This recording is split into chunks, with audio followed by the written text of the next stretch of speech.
I get excited to be able to do this because it's really a gift for me coming from a place where, and I'm not overplaying it, literally where I could barely spit out what I wanted to say at different points in my life. So I'm going to take you through some stories in my life, but you've got to promise me one thing. You've got to promise me that you're not going to get caught up in the, oh, how could he suffer through this?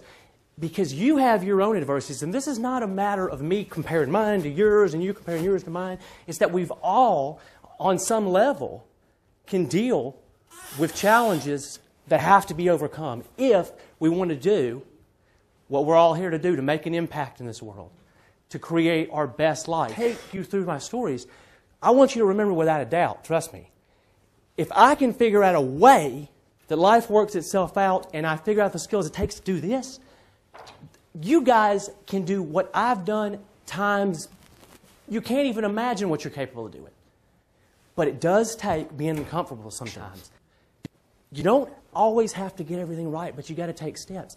And I always say it like this, amazingly, when you step out, even if you don't know all the exact right steps, life has an incredible way of filling in the details for you. Can everybody, if you think hard enough, can you think back to a time where that's happened?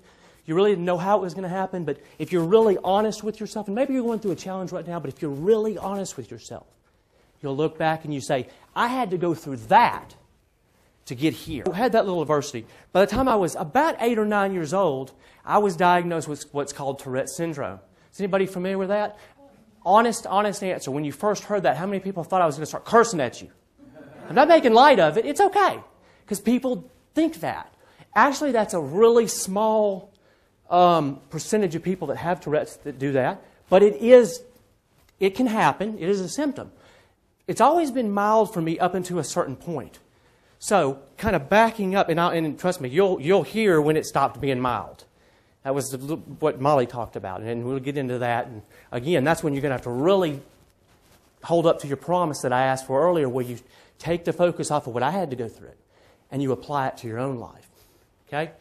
As I'm telling you these stories, I'm going to also take you through maybe a challenge, and then I'm going to try to immediately show you how I had to go through that. How by going through that experience, it not only served me, but made me better. And I believe that. And I believe that through my faith and spiritual life, but I also believe it because of the work that I've done over the years. I've seen it happen time and time and time again. But the flip side of that is you have to kind of accept on the front end that there's a little truth to that. Because sadly, I know a lot of people, they got the lesson so close to them, but for whatever reason, they keep buying into this myth that life's just trying to put their foot on their neck, And that's just not the case. See, I always think of it this way. Success begets success. And you have to be in the game. You don't even have to be in the game in a big way. You know what I mean? If you stay in the game consistently, you'll have big plays. But here's what I want you to get from me, is that you can have all the tools in the world, but if you don't do the action, at the end of the day, you've got to look in the mirror. But here's what I also know. You have it within you. Every single one of you has a greatness in you that no matter what you're experiencing in your life, whether you choose to believe that you have a greatness or not, it's simmering under the surface. For some of you, you're at the peak of your game. You're at the top of your game, and you can see it. But you have a greatness in you. I'll leave you with this thought. It is your life. You have the choice, and I hope you'll live big.